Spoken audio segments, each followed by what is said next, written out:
Komið þið sæl og verið velkomin í föstudags þáttinn. Við ætlum ekkert að tvínóna við þetta, við ætlum bara að vinda okkur í fyrsta viðtalið og við ætlum að ferðast yfir hálfan hnöttinn því að í Kathmandu í Nepal eru félagarnir Sigurður Bjarni og Heimir sem ætla að leggja á sjálfan Everest tind og safna pening fyrir söfnunarfélag langveikra barna í leiðinni. Strákar, hvernig er stemmingin í Kathmandu? Stemmingin er mjög góð. Og allt gengið á áætlun hjá okkur. Já. Og við stefnum að halda því fara áfram þannig. En hún er góð og allir hressir og kátir. Frábært að heyra. Hvernig fæddist þessi hugmynd hefur þetta staðið til lengi að fara á Everest? Ég tek þannig bolta kannski. Þetta er kannski ekki staðið lengi að fara beint í þessa ferð og þetta er kannski draumur hjá okkur báðum til lengri tíma. En þá svona vaknaði þetta í nóvember á síðast ári, þessi hugmynd að fara að skoða þetta og eftir að við ræddum saman við Siggi að þá var þetta svona sett á fullt skrið í desember. Svo að við erum búin að vera, þetta er búin að vera mjög mikil vinna frá því í desember, myndi ég segja. Já. Er það ekki rétt hjá mér svona? Jó, heldur betur. Ég get rétt ímyndað. Þetta svona þetta kom óvænt upp að Heimir hringdi í mig og spurði hvort ég verið til í að fara á Everest með honum. Og ekki svona, maður fær það ekki á hverju mánudegi þannig símtal. En eftir smá tilhugsun og nokkra fundi þá ákveðið að ríða á vaðið. Og þannig þetta var svona ákvörðun var tekin í byrjun desember að fara út. Einmitt. Og flækjustigið væntanlega töluvert í bæði náttúrulega þarf að æfa sig og svo náttúrulega kannski sérstaklega flókið í ljósi aðstæðna í heiminum eða hvað? Jú, þetta er búið að vera mjög mikið ferli sem desember. Við erum heppnir að hafa góða eins og Hildur, systurnar Sigga, er búin að vera okkar sjúkraþjálfari á þessu tíma. Þetta er búin að vera mjög miklar og stífar æfingar og svo erum við búin að vera með Árna í sporthúsinu einkaþjálfara hjá okkur og hann reddaði okkur aðstöðum en alltaf lokað. Svo að þetta hefur, með hjálp góðs fólks í kringum okkur og þá er þetta gengið bara, fram að vonum, þannig séð. Og svo við erum, búin að ná að koma okkur líkamlega á mjög góðan stað fyrir þessa ferð. Frábært. En þetta er væntanlega ekki síður andlega hliðin sem þarf að vera í lagi því að þetta reynir svo sannarlega á bara það að halda áfram þegar maður er komin í svona krefjandi aðstæður, ekki satt? Jú, algjörlega. Það er náttúrulega gríðarlega stór þáttur í svona leiðangri og við erum náttúrulega almennilega eftir að reyna á það en við teljum okkur svona nokkuð vel undirbúna. Þannig að það er að tengja þetta bæði líkamlega og svo andlega hlutan.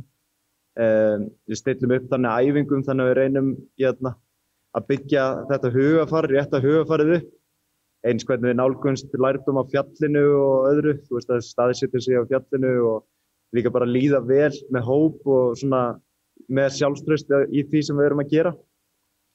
Og andlega hliðin skiptir gríðarlega miklu máli.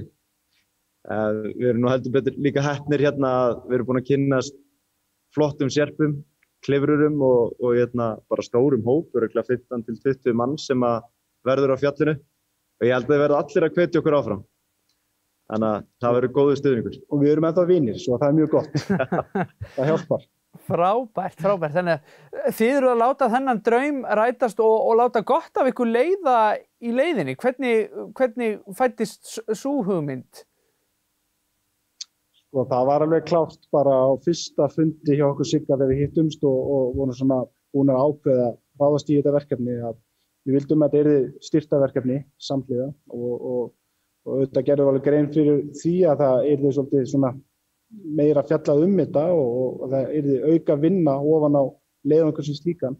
En það eiginlega fæddist þannig að við vorum báðir kannski mist aðila fyrir ekkert svo löngu síðan. Siggi misti föður sinn og ég misti móður mína úr langveikindum. Við ákveðum samt að horfa á og stíla á þá langveik börn í þessu tilfelli. Þetta er svona, Siggi, það er kannski þannig svona kom þetta og umhyggja var það félag sem við horfðum á og frá fyrsta degi og eftir fund með þeim að þá hefur þetta, bara verið mjög spennandi og skemmtilegt verkefni og unnist vel með þeim í umhyggju. Já, algjörlega. Og fyrir fólk sem situr heima núna og velti fyrir sér sko, hvernig maður æfir nákvæmlega fyrir svona leiðangur. Flestir Íslendingar láta sig dreyma að komast í hlýrri aðstæður en þið eru núna að fara á hæsta tind veraldar þar sem það töluvert kaldar en hér meira að segja. Þannig að hvernig ber maður sig að? Eru þið búinir að vera bara að ganga á fjöll í allan vetur eða hvernig þetta? Já, þetta er náttúrulega aðeins svolítið púsluspil. Það er náttúrulega mikilvægt að aðeins að greina, þú veist, hvaða þætti þarf maður að æfa, bæði líkamlega og svo einmitt þetta andlega.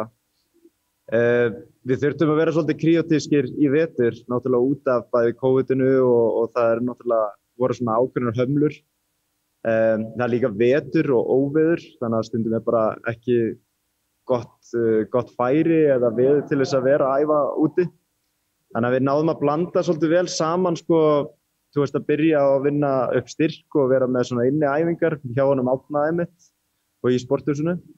Og svo færðum við svona aukið álag í útivistina, að ganga á fjöll heima og gerðum bara svona æfingarferði þar sem við fórum nokkra daga mikið norður. Það var náttúrulega snjór og aðstæðunar þar og bara oftast veðurglöggin. Og kynntust náttúrulega bara frábæru fólki og fengum að stökkva á æfingar með bara algjörum snillingum og svona fengum þannig svolítið pepp með okkur, sko. Og svo þetta bara, reyndum við að bæta, eins og við köllum það bara svona fjallastundum á fæturnar, jafnt og þétt, þangað til að við upplifum okkur svona á þeim stað sem við vildum komast, sem var bara rétt fyrir ferð. Þannig að við fórum með þannig sjálfstraust úti að við værum bara í góðu líkamlegu standi til þess að takast á við náttúrulega óvissuna sem er á Everest. Já, og það er náttúrulega að því þetta svona leiðangur er maraþon en ekki spretthlaup, því að margir ímynda sér þegar maður fyrir fjallgöngu að maður gengur bara beint á tindinn og svo niður, en í svona háfjallamennsku þá er það ekki þannig. Getið þið lýst aðeins svona fyrir hinum almenna áhorfanda hvernig svona leiðangur uppbyggður eða hvað hann felur í sér? Já, þetta náttúrulega svaka mikið ferli og flókið, bæði skipulagslega séð, þú veist, þetta mikið búnaður sem þarf að fara upp og svo eins bara að veikjast ekki. Það bara mjög stór þáttur sem á alls ekki setja niður. Þú veist, þetta ekki bara líkamlegt, spretthlaup upp á toppinn, sko. Og svo þurfum við náttúrulega að undirbúa líkamann okkar vel til þess að takast við þessar aðstæður sem skert súrefni.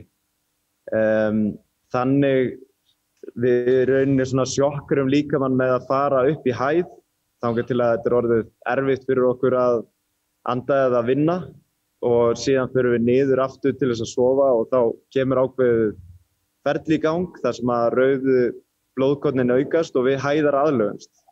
Þannig að í næstu ferð þegar sem að við förum sömu vegalengd og við ætluðum eða sömu hæð og við vorum að ströggla við áður, eigum við svo auðveldara með. Og við rauninni gerum þetta bara markvisst að fara í hæðar aðlögun og svo að hvíla þangað til við erum orðnir tilbúnir fyrir súrefnisskertan tindinn. Og þetta svona sem skýrir þetta lengd svona leiðangurs. Það sko að fara upp fjallið tæki ekki þennan tíma en við þurfum þennan langa aðlögun tíma til að svo við þolum súrefnisleysið. Einmitt.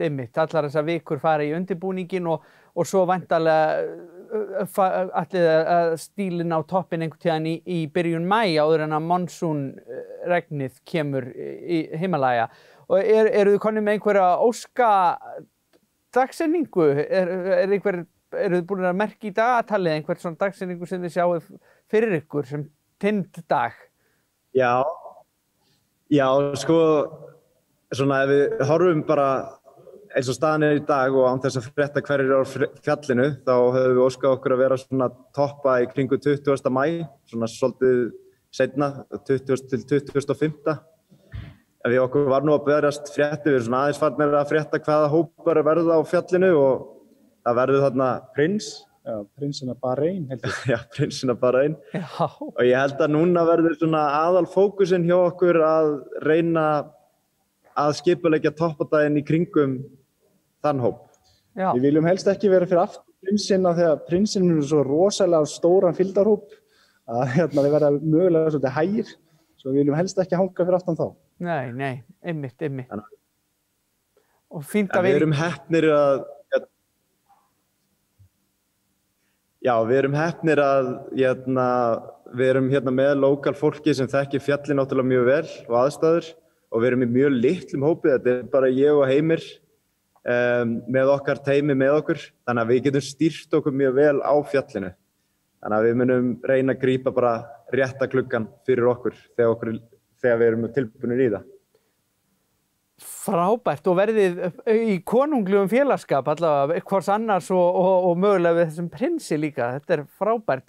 Fyrir þá sem að vilja fylgjast með ykkur og styrkja málið, hvar eru þið að segja frá á samfélagsmiðlum eða hvernig ber fólk sig að því? Já, við reynum að vera svolítið duglegir bæði inn á Facebook síðunni með umhyggja á Everest og svo erum við inn á Instagram síðunni umhyggja. Og þar til dæmis ef fólk vil taka þátt í söfnunni og styrkja umhyggju, þá linkur til dæmis inn á bæði Facebook síðunni og inn á Instagram síðunni, mjög auðvelt að fara inn á og þar hægt að styrkja fjárhæðir sem nema eins og hæð Esjunnar, Hvannadalshnjúk, grunnbúða Everest og svo topp Everest og svona reyna að gera svona aðeins skemmtilegt úr þessu.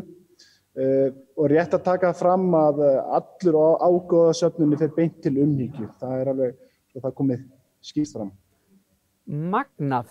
Mér finnst þetta ótrúlega frábært og spennandi og ég hlakka mikið til þess að fylgjast með ykkur. Ég er að fara að adda þessu bara á ölla mína samfélagsmiðla aðganga núna á eftir og bara gangi ykkur ótrúlega vel og bara takk fyrir að gefa ykkur tíma frá Katmandú. Bara gleði og gaman að fá að tala við ykkur og bara frábært. Takk fyrir spjallið, takk fyrir boðið. Takk fyrir og góða ferð. Bestu kveðjur frá Nepal.